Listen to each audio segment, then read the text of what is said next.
Mom just bruises easily. You know how she is at her age. My sister Karen said those words to me while standing in the kitchen of our parents' house, the house where we had grown up, the house where our mother had taught us to bake cookies, and our father had taught us to play chess. She said them with a smile on her face, a patient, understanding smile, the kind of smile you give to someone who is overreacting, who is making a big deal out of nothing. I looked at my mother, sitting at the kitchen table with a cup of tea she had not touched. There was a bruise on her left cheekbone, purple and yellow around the edges, about 3 days old based on my professional assessment. There was another bruise on her forearm, partially hidden by the sleeve of her cardigan. And there was something in her eyes, something I recognized from 30 years of interviewing victims, something that looked a lot like fear. She fell getting out of the bathtub, Karen continued, still smiling. I have told her 100 times to use the safety rails we installed, but you know Mom, stubborn as always. My mother nodded. She did not say anything. She just nodded and looked at her tea and did not meet my eyes. I am Stephen Grant. I am 58 years old. I spent 30 years as a detective with the Metropolitan Police Department, the last 15 as a senior investigator in the Crimes Against Persons Unit. I have seen things that would give most people nightmares for the rest of their lives. I have interviewed murderers and rapists and child abusers. I have looked into the eyes of people who have done unspeakable things and learned to see past their lies, past their justifications, past all the stories they tell themselves and others to make their actions seem acceptable. My career started in patrol, walking a beat in one of the roughest neighborhoods in the city. I was 23 years old, fresh out of the academy, convinced I was going to change the world one arrest at a time. The streets taught me differently. They taught me that justice is complicated, that right and wrong are not always clear, that the people who commit crimes are often victims themselves, caught in cycles of poverty and violence and despair that stretch back generations. I made detective at 29, younger than most. My captain said I had a gift for reading people, for seeing past the surface to the truth underneath. I did not know if it was a gift or a curse. Some days it felt like both. I could walk into a room and know within seconds who was lying, who was hiding something, who was afraid. I could look at a crime scene and reconstruct what had happened with an accuracy that impressed my colleagues and disturbed my wife, Sarah, my ex-wife. We met when I was 31 at a fundraiser for the Police Benevolent Association. She was a nurse at the county hospital, used to dealing with trauma, used to the long hours and the emotional toll that comes with trying to save people who do not always want to be saved. We understood each other in a way that most couples never do. We knew what it was like to come home covered in someone else's blood, someone else's tears, someone else's pain. We were married for 12 years. Good years, mostly. We bought a house in the suburbs, talked about having children, built a life together that felt solid and real. But the job took its toll. It always does. The cases I worked, the victims I interviewed, the horrors I witnessed, they seeped into me like poison, changing me in ways I did not notice until it was too late. Sarah noticed. She saw me becoming harder, more distant, more consumed by work that I could never really leave at the office. She tried to reach me, tried to pull me back from the edge I was walking. I pushed her away. I told myself I was protecting her, keeping the darkness of my job from contaminating our home. In reality, I was just too broken to let anyone get close. She left on a Tuesday morning in March. She did not yell, did not cry, did not make a scene. She just packed a suitcase, kissed me on the cheek, and told me she hoped I would find peace someday. That was 15 years ago. I have not found it yet. After the divorce, I threw myself even deeper into work. I transferred to the Crimes Against Persons Unit, specializing in cases involving vulnerable victims, the elderly, the disabled, children, cases that most detectives avoided because they were too painful, too frustrating, too likely to end in disappointment rather than justice. I took them all. I made them my mission. Over the next 15 years, I built a reputation. The detective who never gave up, the investigator who could get victims to trust him, who could build cases that prosecutors actually wanted to try, who could put predators behind bars when everyone else had given up. I received commendations and awards and praise from supervisors who did not understand what it cost me to do what I did. The cost was everything. My marriage, my friendships, my ability to see the world as anything other than a collection of potential crime scenes. I became so good at detecting lies that I could not believe the truth when I heard it. I became so attuned to danger that I could not relax even in the safest environments. I became, in many ways, a victim of my own expertise. I know what abuse looks like. I know how victims behave when they're being hurt by people they love. I know the silence, the averted eyes, the automatic defense of their abuser. I know the bruises that do not match the explanations, the injuries that happen too often to be accidents, the slow erosion of a person's spirit until there is nothing left but compliance and fear. And I knew, standing in that kitchen, looking at my 82-year-old mother, that something was very wrong. But I did not say anything. Not then, because I also knew that accusations without evidence are worse than useless. They put the abuser on alert. They make the victim more isolated, more vulnerable, more dependent on the person who is hurting them. If I was going to help my parents, I needed to be smart about it. I needed to be a detective, not a brother. So I smiled and nodded and told Karen that I was probably overreacting. I hugged my mother gently, careful of the bruises I could see and the ones I suspected I could not see. I shook hands with my brother-in-law, Dennis, who had wandered into the kitchen with a beer in his hand and a look of mild annoyance on his face, as if my visit was an interruption to his day. And I drove home with a plan already forming in my mind. To understand what I did next, you need to understand my family. You need to know who we were before everything fell apart, before Karen became someone I did not recognize, before my parents became prisoners in their own home. I grew up in a small house in a working-class neighborhood on the east side of the city. My father, Richard Grant, worked at the steel mill for 43 years, never missing a day except when my mother was giving birth to me and, for years later, to Karen. My mother, Eleanor, was a homemaker who stretched every dollar until it screamed, who made our small house feel like a castle, who taught us that family was the most important thing in the world. We did not have much, but we had each other. Sunday dinners around the kitchen table, all four of us, talking about our weeks and our dreams and our problems.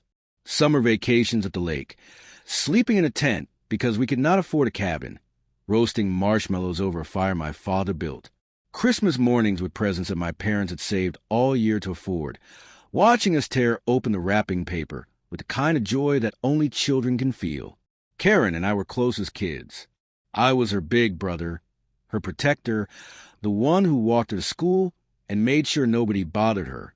She was my little sister, annoying sometimes, but also funny and smart and full of fierce energy that I admired even when it drove me crazy. When I joined the police academy at 21, Karen cried. She was 17, about to graduate high school, already talking about college and the life she was going to build. "Who is going to protect me now?" she asked, only half joking. "You do not need protection," I told her. "You are the toughest person I know." I meant it. Karen had a spine of steel and a will that would not bend. She knew what she wanted, and she went after it. She graduated from college with honors, got a job in marketing, climbed the corporate ladder with a determination that impressed everyone who knew her. She married Dennis when she was 28. I was the best man at their wedding, even though I had reservations about the groom. Dennis was charming in that way that some men are charming, all surface and no depth. He told great jokes and knew the right things to say, but there was something behind his eyes that made me uncomfortable. A coldness, a calculation. "Are you sure about this?" I asked Karen the night before her wedding, sitting on the porch of our parents' house, drinking beer and watching the fireflies. "I love him," she said simply. "I know you love him. But does he love you? The real you?" She looked at me with an expression I had never seen before. Defensive. Closed off. "You do not know him like I do, Stephen. You see everyone as a suspect. Not everyone is hiding something." I let it drop. It was her life, her choice. And maybe I was wrong. Maybe Dennis was exactly what he appeared to be. Maybe my detective instincts were misfiring for once. I was not wrong. The first signs came about 5 years into their marriage. Karen stopped calling as often. When she did call, she seemed distracted, distant, like she was reading from a script. She stopped coming to family dinners, always with an excuse, always with a reason that sounded plausible but felt hollow. Dennis was controlling her. I could see it in the way she checked her phone constantly when we were together, in the way she flinched slightly when it buzzed with a new message. I could see it in the clothes she wore, more conservative than her usual style, covering more skin. I could see it in the way she asked his permission before making plans, before ordering at restaurants, before expressing any opinion at all. I tried to talk to her about it. Once, she shut me down so completely that I never tried again. "My marriage is none of your business," she said, her voice flat and cold. "Dennis is a good husband. He provides for me. He takes care of me. Just because you could not make your own marriage work does not mean you get to criticize mine." That hurt. My divorce from Sarah had been painful, a failure that I still carried with me. But Karen's words were not about my divorce. They were a wall, built to keep me out, to prevent me from seeing what was really happening. So I backed off. I maintained a polite distance. I saw Karen and Dennis at holidays and family gatherings, always with a smile, always pretending everything was fine. I watched my sister shrink over the years, becoming quieter, smaller, more compliant, and I hated myself for not doing more. Then Dennis lost his job, and everything got worse. It happened about 3 years ago. Dennis had been working as a sales manager for a pharmaceutical company, a job that paid well and fed his ego. He was let go in a corporate restructuring, one of those bloodless euphemisms that companies use when they want to fire people without saying a word. The way Karen described it to me, Dennis came home that day and sat in his car for 2 hours before coming inside. When he finally walked through the door, he did not say anything. He just poured himself a drink, then another, then another. He drank until he passed out on the couch, and when he woke up the next morning, he was a different person. The job had been more than income to Dennis. It had been identity, status, proof that he was someone important in the world. Without it, he had nothing to hold on to except his anger, and that anger needed somewhere to go. For the first few months, he took it out on Karen. She would call me with excuses about why she could not come to Sunday dinner, why she had to cancel our lunch plans, why she was not feeling well enough to talk. Her voice on those calls was thin and careful, the voice of someone choosing every word with precision, afraid of what might happen if she said the wrong thing. I should have intervened then. I should have driven to their apartment and demanded to know what was going on. But I had spent too many years watching Karen push me away, too many years being told that her marriage was none of my business. I told myself she was an adult, that she could make her own choices, that she would ask for help if she really needed it. I was a coward. I used respect for her autonomy as an excuse for my own fear of confrontation. And while I hesitated, things got worse. The decision to move in with my parents came 6 months after Dennis lost his job. Their savings were running out. Their apartment lease was up for renewal at a higher rate. They needed somewhere to go, and my parents, generous as always, offered their spare rooms. I remember the phone call from my mother, her voice bright with excitement. "Stephen, wonderful news. Karen and Dennis are moving in with us. They are going to help take care of your father and me. Is that not lovely?" I wanted to say no. I wanted to tell her that Dennis was dangerous, that Karen had changed, that having them in the house would be like inviting wolves to guard the sheep. But I had no proof. I had only suspicions, instincts, the uncomfortable feeling in my gut that something was very wrong. "That is great, Mom," I said instead. "Just call me if you need anything, okay? Anything at all." "Of course, dear, but I am sure everything will be fine. It will be nice to have company in this big house." The first few months seemed to go well. When I visited, the house was clean, my parents seemed happy, and Karen and Dennis were on their best behavior. Dennis even shook my hand warmly, asked about my work, acted like the charming man I remember from their wedding. I wanted to believe it. I wanted to believe that my suspicions were wrong, that the move had been good for everyone, that my family was healing rather than breaking apart.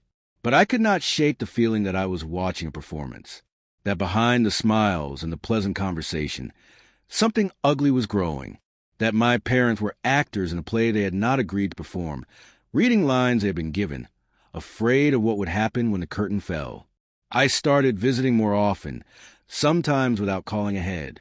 I wanted to see what the house looked like when they were not expecting me, when they did not have time to prepare their masks. Each visit revealed a little more: a bruise on my mother's arm that she quickly covered with her sleeve, a flinch from my father when Dennis walked into the room, the way both of them fell silent when Karen spoke, as if her words were commands rather than conversation. He did not take it well. For months, he sat at home, drinking and raging and blaming everyone but himself. Karen tried to find him another job, tried to support him, tried to hold their life together. But Dennis was not interested in rebuilding. He was interested in revenge. I do not know whose idea it was to move in with my parents. Dennis claims it was Karen's idea, a way to help out while they got back on their feet. Karen says it was mutual, a practical decision that benefited everyone. My parents, who were in their late 70s by then and starting to need help with daily tasks, seemed grateful for the company, but I saw what it really was. I saw a predator positioning himself close to vulnerable prey. I saw a man who had lost his power in the outside world, finding a new source of control in two elderly people who could not fight back. At first, the signs were subtle. My parents seemed more anxious than usual, more careful about what they said. They stopped inviting me over as often, always with an excuse about being tired or busy. When I did visit, Dennis was always there, hovering, listening, never leaving us alone for more than a few minutes. My father, who had always been a talker, became quiet. He would sit in his armchair, the same armchair he had sat in for 50 years, and stare at the television without really watching it.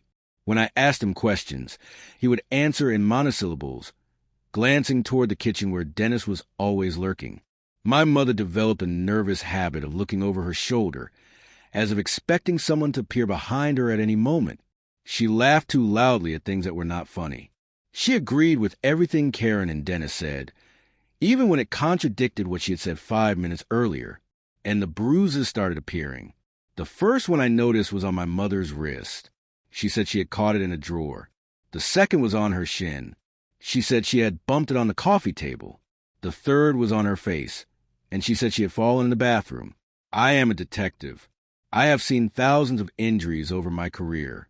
I know what an accidental bruise looks like, the random placement, the logical explanation, the way it matches the story being told.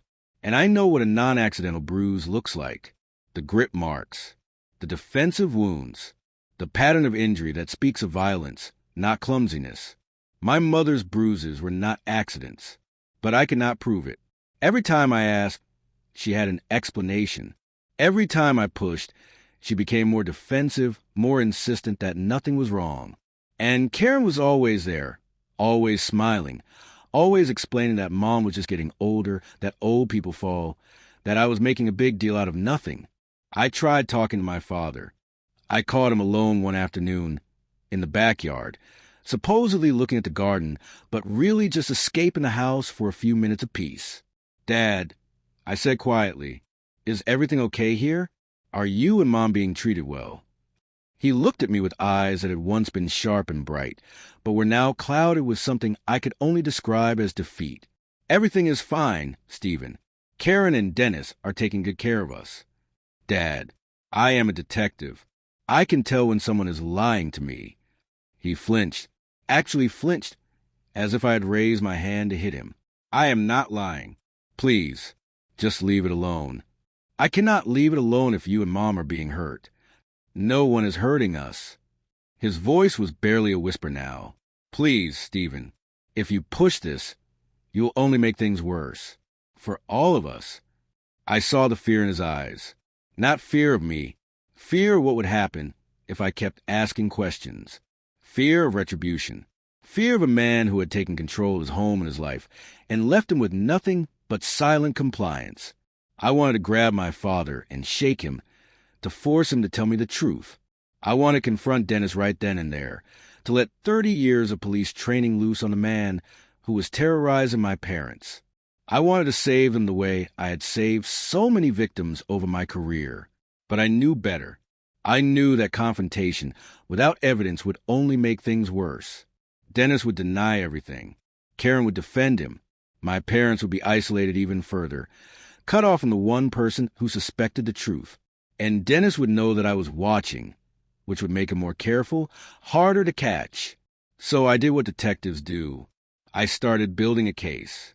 The next week, I drove to an electronics store 2 towns over, where no one would recognize me. I bought 6 wireless cameras, the kind that look like ordinary household objects. A clock for the kitchen, a smoke detector for the living room, a picture frame for the hallway, a charging station for the master bedroom, a bookend for my father's study, and a thermostat for the upstairs hallway. Each camera was connected to a secure cloud server that I controlled. Each one had night vision capability and motion-activated recording. Each one was small enough and ordinary enough that no one would give it a second glance. I installed them on a Saturday when Karen and Dennis had taken my parents to a doctor's appointment. I had a key to the house, had always had a key, and I let myself in with the casual confidence of someone who belonged there. The installation took less than 2 hours. By the time they returned, I was gone and the cameras were recording. I want to be clear about something. What I did was illegal. Installing surveillance equipment in someone else's home without their consent is a crime, even if that home belongs to your elderly parents, even if you believe they are being abused. I knew this. I knew I was risking my reputation, my career, potentially my freedom. I did it anyway, because some things are more important than the law. Some things are more important than playing by the rules. My parents had devoted their entire lives to raising me and Karen, to giving us opportunities they never had, to loving us unconditionally even when we did not deserve it. They had earned the right to live their final years in peace and dignity, not in fear of the people who were supposed to be caring for them. I was going to protect them, whatever it took. The first week of footage was difficult to watch, not because of any obvious abuse, but because of the subtle dynamics of power and control that played out in every interaction. Dennis never raised his voice. He never struck anyone on camera, but he was always there, always watching, always making his presence felt. He would stand too close to my mother when she was cooking, making her nervous, causing her to drop things and spill things and apologize constantly. He would sit in my father's favorite chair, forcing my father to sit elsewhere, a small humiliation that was repeated daily. He would turn off the television when my parents were watching, claiming he needed quiet, then turn it back on to something he wanted to watch. I watched for hours every night, fast-forwarding through the mundane moments, slowing down when something caught my attention. I developed a routine. Come home from work, make dinner, pour a glass of whiskey, and sit in front of my laptop watching my parents be systematically dehumanized. The whiskey helped. It dulled the edges of what I was seeing, made it possible to observe without screaming, to document without driving immediately to that house, and putting my hands around Dennis's throat. I knew that reaction was what he would want. Any confrontation without evidence would only make things worse. So I drank and I watched, and I took notes in a notebook that grew thicker by the day. Karen was worse in some ways. She was not passive. She was actively cruel, in ways that were subtle enough to be deniable but obvious enough to cause pain. Mom, I told you to use less salt. Do you want to give Dad another heart attack? Dad, you are wearing that shirt again? It makes you look homeless. I do not know why you bother with the garden anymore. Everything you plant dies anyway. Small comments, delivered with a smile. Constant criticism, disguised as concern. A drip, drip, drip of negativity that wore away at my parents' self-esteem like water-eroding stone. There were moments that broke my heart in ways I did not expect. My mother, alone in the kitchen at 2 a.m, crying silently into a dish towel so she would not wake anyone. My father, sitting in his study with the lights off, staring at a photograph of my mother from their wedding day, his lips moving in what might have been prayer or might have been despair. The two of them, lying in bed together, holding hands in the darkness, not speaking, just clinging to each other like survivors on a raft. They were so alone, even with people living in their house, even surrounded by family. They were completely isolated. Dennis and Karen had cut them off from their friends with excuses and lies. They had taken control of the phone, monitoring calls, discouraging visitors. They had made my parents dependent on them for everything: transportation, groceries, medication, contact with the outside world. It was a textbook case of elder abuse. I had seen it dozens of times in my career, had testified about the patterns in court, had trained other officers to recognize the signs. But seeing it happen to my own parents, in the house where I grew up, perpetrated by my own sister, that was something different. That was personal in a way that no case had ever been before. I watched my mother apologize for existing. I watched my father shrink into himself, becoming less and less present with each passing day. I watched the two people who had raised me, who had loved me, who had sacrificed everything to give me a good life, being slowly destroyed by their own daughter and her husband. And I documented everything, every incident, every cruelty, every moment of abuse that the cameras captured. I created a database with timestamps and descriptions. I backed up the footage to 3 different locations. I built a case file that would have made any prosecutor weep with joy. But I still needed more. I needed something undeniable, something that could not be explained away as misunderstanding or overreaction.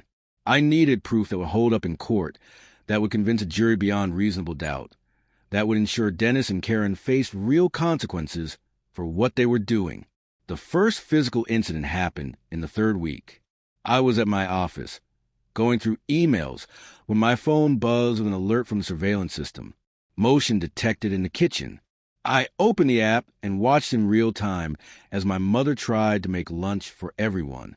She was moving slowly, carefully, the way people move when they're afraid of making a mistake. She was making sandwiches, a simple task she had performed thousands of times over her 82 years. But her hands were shaking, and she accidentally knocked over a jar of mayonnaise, sending it crashing to the floor. Dennis appeared in the frame within seconds. He did not run, exactly.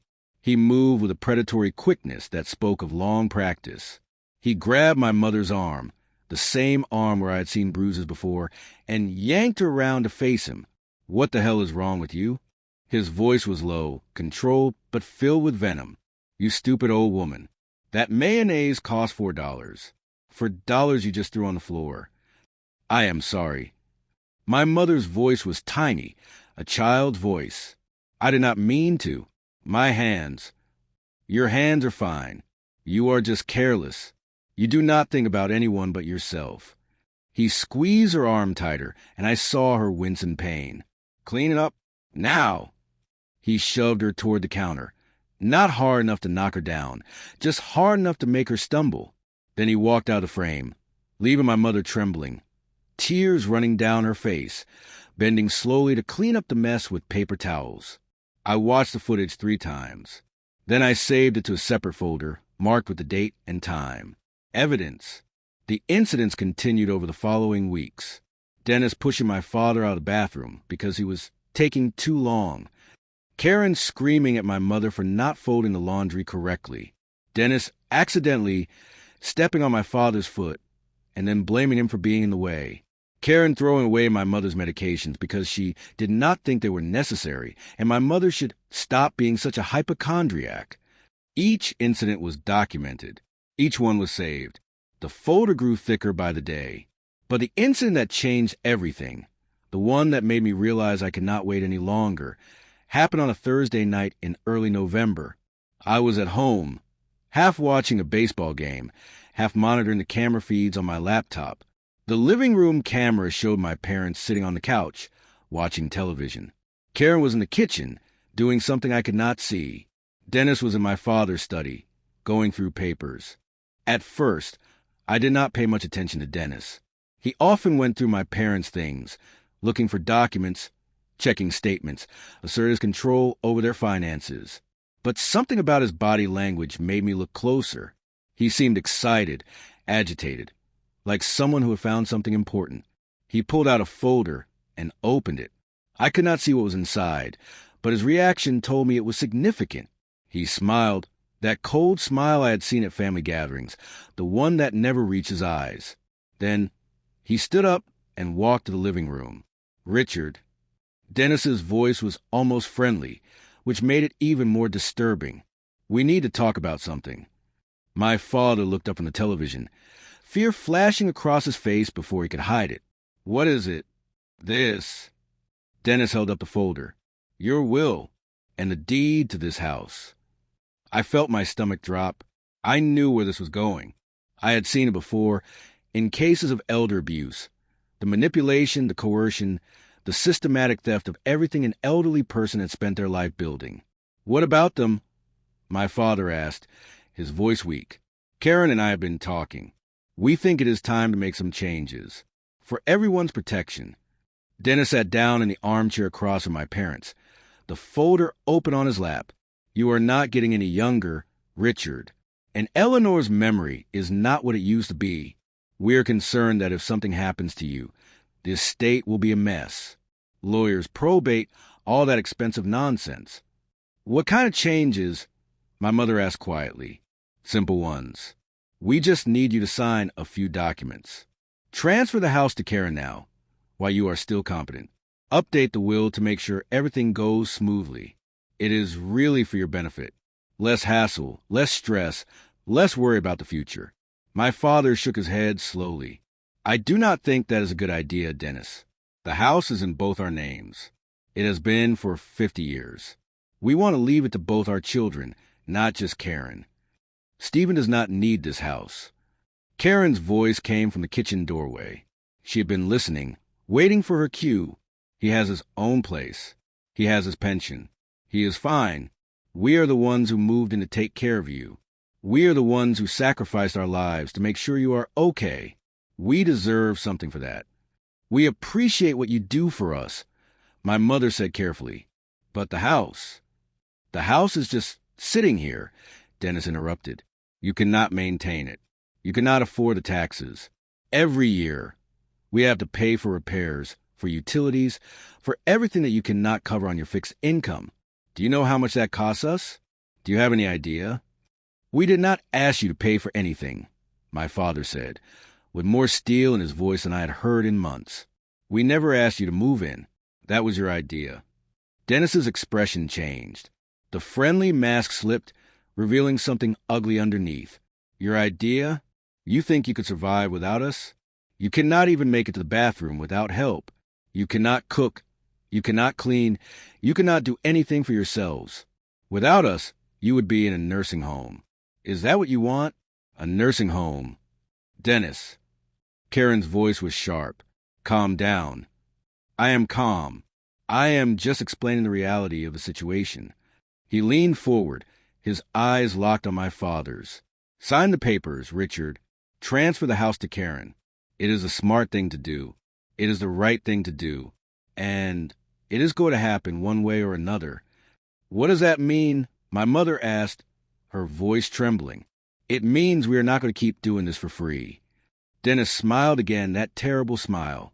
"If you want to keep living here, if you want Karen and me to keep taking care of you, then you need to show some appreciation, some gratitude, some recognition of everything we have given up for you." "We are grateful," my mother started. "Then prove it. Sign the papers." The silence stretched for what felt like hours. I watched my father's face on the camera, watched him struggle between fear and dignity, between survival and principle. I watched my mother reach for his hand, their fingers intertwining, a gesture of solidarity that spoke of 55 years of marriage. "No," my father said finally, "I will not sign anything tonight. I need to think about it. I need to talk to Stephen." Dennis's face contorted with rage. He stood up so quickly that my mother flinched back into the couch. He did not hit anyone, did not raise his hand, but the violence in his posture was unmistakable. "Stephen," he spat my name like a curse. "Stephen is not part of this family anymore. Stephen does not get a say. Stephen is not here, taking care of you, wiping your asses, cleaning up your messes. I am here. Karen is here. And we are done being treated like servants." He threw the folder on the coffee table, papers scattering across the surface. "You have until Friday to decide. Sign the papers or start looking for a nursing home. Your choice." He stormed out of the room, Karen following after him, leaving my parents alone on the couch, holding hands, Trembling, I saved the footage. I backed it up to 3 different locations. And then I called my former partner at the police department. Detective Maria Gonzalez had worked with me for 12 years before I retired. She was sharp, thorough, and absolutely incorruptible. More importantly, she specialized in elder abuse cases, had spent the last 5 years building a unit specifically designed to investigate and prosecute crimes against the elderly. I need to show you something, I told her when she answered, and I need you to keep it off the books until I say otherwise. We met the next morning at a coffee shop near her precinct. I brought my laptop, loaded with footage from the past 3 weeks. I showed her everything. The verbal abuse, the physical intimidation, the threats, the attempt to coerce my parents into signing over their property. Maria watched in silence, her face growing darker with each clip. When I finished, she sat back and rubbed her eyes. Jesus, Stephen, this is your sister? It is not the sister I grew up with. Something happened to her. Dennis happened to her. But that is not an excuse. What they are doing to my parents is criminal, and I want them stopped. The footage is inadmissible. You know that. No warrant, no consent, no legal standing. I know, but it gives you probable cause to investigate. It gives you a reason to talk to my parents without Karen and Dennis present. It gives you leverage. Maria nodded slowly.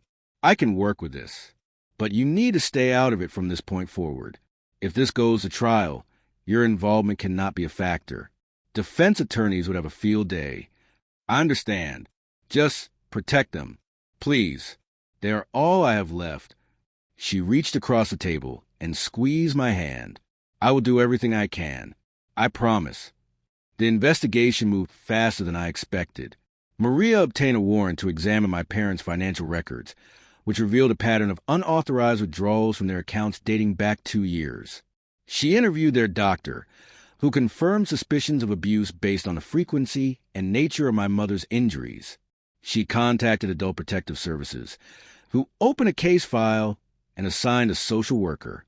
3 weeks after I showed Maria the footage, she had enough evidence to make arrests. But she wanted to do it carefully, to make sure my parents were safe before Karen and Dennis knew what was happening. The plan was simple. Maria would arrange for my parents to be taken to a routine medical appointment by a plainclothes officer who would actually bring them to my house. Once they were safely away, the arrest team would move in. It went perfectly. At 9 o'clock on a Wednesday morning, a woman in civilian clothes knocked on the door and explained that she was from a senior services organization there to take Richard and Eleanor Grant to a free health screening at the community center. Karen, who was always looking for ways to get my parents out of the house, practically pushed them out the door. 20 minutes later, my parents were sitting in my living room, confused but safe, while I explained what had been happening, what I had done, and what was about to happen to their daughter. My mother cried, not tears of sadness, but tears of relief. I thought we were going to die there, she whispered. I thought we would never get out. My father held her hand, the same way he had held on the couch when Dennis was threatening them. Why did you not tell Stephen sooner? He asked her gently. Why did you not ask for help? I was afraid. Karen said if we told anyone, she would put us in a home. She said no one would believe us over her. She said, my mother's voice broke. She said Stephen had his own problems and did not need the burden of taking care of us too. I knelt in front of my mother and took her hands in mine. You are never a burden. You are my parents. You gave me everything. Taking care of you is not a burden. It is an honor. My father put his hand on my shoulder. You saved us, son. I do not know how you knew, but you saved us. I am a detective, I said simply. It is what I do. At 10:15, Maria called to tell me the arrests had been made. Karen and Dennis were in custody, charged with elder abuse, financial exploitation, and coercion.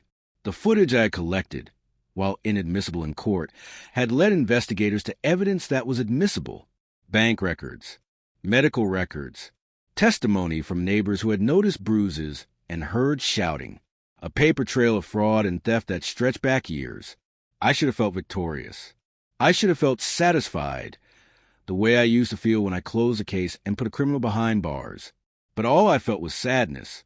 Deep, profound sadness of the sister I had lost, for the family that had been destroyed, for the parents who had been betrayed by their own daughter. Karen called me from jail that night. I almost did not answer, but something made me pick up some residual bond of siblinghood that I could not quite sever. How could you? Her voice was raw, stripped of its usual polish. How could you do this to me?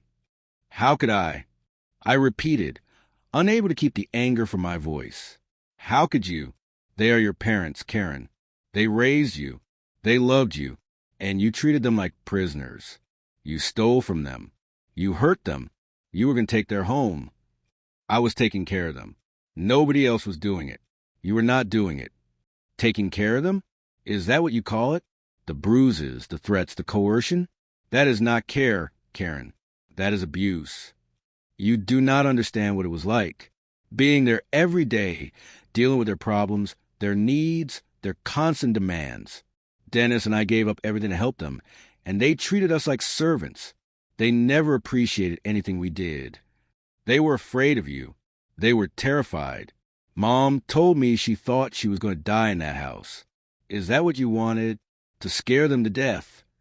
Silence on the line. Then quietly, I did not mean for it to get like that. It just happened. Dennis was so angry all the time, and I was so tired, and they were so difficult. I lost control. I lost myself. That is not an excuse. I know it is not. I know. I heard her crying, soft sobs that reminded me of when she was a little girl, when she would come to me after a nightmare, and I would hold her until she fell back asleep. I am sorry, Stephen. I am so sorry. Tell that to Mom and Dad. Tell that to the judge. I hung up the phone. The trial lasted 3 weeks. I testified about what I had observed during my visits, the bruises, the fear, the subtle signs of abuse that my training had allowed me to recognize. My parents testified too, bravely, painfully, describing the years of intimidation and control that they had endured. The courtroom was packed every day. Cases like this attract attention. The combination of family betrayal and elder abuse striking a nerve with the public. Reporters from local news stations set up outside the courthouse. Strangers sent letters of support to my parents, addressed to the district attorney's office. It seemed like everyone had a story about a relative they had lost to a controlling caregiver, a parent they had failed to protect, a family member who had been victimized by the people they trusted most. My mother's testimony was the hardest to watch. She sat in the witness box, looking small and fragile, her hands trembling as she described what happened in her own home. The prosecutor guided her through the events gently, carefully, giving her time to compose herself when the memories became too painful. Mrs. Grant, can you describe what happened on the night of November 3rd? My mother closed her eyes. When she opened them, tears were streaming down her face.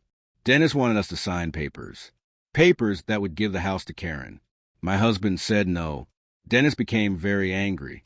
He grabbed my arm and pulled me up from the couch. He said if we did not cooperate, he would put us in a nursing home, the worst one he could find. He said no one would visit us. He said we would die alone. What did you do? I begged him to let go. I said we would think about it. I said anything to make him stop hurting me. Richard tried to stand up to protect me, but he is not strong anymore. Dennis pushed him back down. He fell against the couch and hit his head. There was blood. The jury looked horrified. The defense attorney, a slick man in an expensive suit, objected frequently, trying to paint my mother as confused, unreliable, a woman whose memory could not be trusted. But my mother was not confused. She remembered every detail, every word, every moment of terror. Her testimony was devastating. My father testified next. He was quieter than my mother, more reserved, but his words carried the weight of a man who had spent 84 years building a reputation for honesty and integrity. When he described the fear he felt every day, the helplessness of watching his wife be mistreated, the shame of being unable to protect her, several jurors wiped away tears. "Why did you not call the police?" the prosecutor asked. My father looked down at his hands, the hands that had worked in the steel mill for 4 decades, hands that were now spotted with age and trembling slightly. because she is our daughter, because we could not believe it was really happening, because we thought maybe we deserved it somehow, and because we were afraid. Afraid of what they would do if we told anyone. Afraid no one would believe us. Do you believe you deserve the way you were treated? No. My father's voice was firm now, stronger than it had been in years. No one deserves to be treated that way. We raised Karen with love. We gave her everything we could, and she repaid us with cruelty. That is not our fault. That is her choice. The footage I had collected was never shown to the jury, but the investigation at Spark produced overwhelming evidence of guilt. Bank statements showing systematic theft, medical records documenting injuries, testimony from caregivers and neighbors, and anyone who had seen what was happening behind closed doors. The defense tried everything. They claimed my parents were exaggerating. They suggested I had planted evidence to frame my own sister. They argued that Dennis was merely stressed from unemployment, that Kara was overwhelmed by caregiving responsibilities, that the whole situation was a misunderstanding blown out of proportion by an overprotective brother with a grudge. None of it worked. The evidence was too strong, the testimony too credible, the pattern of abuse too clear. After 3 days of deliberation, the jury returned with guilty verdicts on all counts. Dennis was convicted on all charges. He is currently serving 8 to 12 years in state prison. He will be 67 when he is eligible for parole, assuming he survives that long. From what I hear, men who hurt the elderly are not popular in prison. Karen received a lighter sentence, 5 years, with the possibility of parole in 3. The prosecutor argued that she was under Dennis's influence, that her culpability was diminished by the coercive control he had exerted over her for decades. I do not know if I believe that. I do not know if I will ever understand how my little sister became someone who could hurt our parents so badly. My parents live with me now. I converted the first floor of my house into an apartment for them, with a bedroom, a bathroom, a small sitting area where my mother can watch her cooking shows and my father can read his newspapers. I hired a home health aide to help with daily tasks, a kind woman named Rosa who treats them with the respect and dignity they deserve. They are healing, slowly. The physical bruises faded within weeks, but the emotional scars will take longer. My mother still flinches sometimes when someone moves too quickly. My father still goes quiet when anyone raises their voice. They still wake up in the middle of the night, confused and frightened, before remembering that they are safe. I eat dinner with them every evening. We talk about the old days, about my childhood, about my mother's cooking and my father's stories, and all the good memories that the last few years had nearly erased. We do not talk about Karen much. That wound is still too fresh, too painful for any of us to examine closely. Sometimes, late at night, I sit in my home office and look at the folder of footage I collected. I have never deleted it. Part of me thinks I should, that holding on to evidence of my sister's crimes is a form of self-torture. But another part of me needs to remember what people are capable of, even people you love, needs to remember that evil does not always look like evil, that monsters can hide behind familiar faces, that the people who hurt us most are often the ones we trusted completely. My mother asked me once how I knew something was wrong, how I figured out what was happening when she and my father had worked so hard to hide it. "You are my mother," I told her. "I have known you my entire life. I know what your smile looks like when it is real. I know what your voice sounds like when you are happy.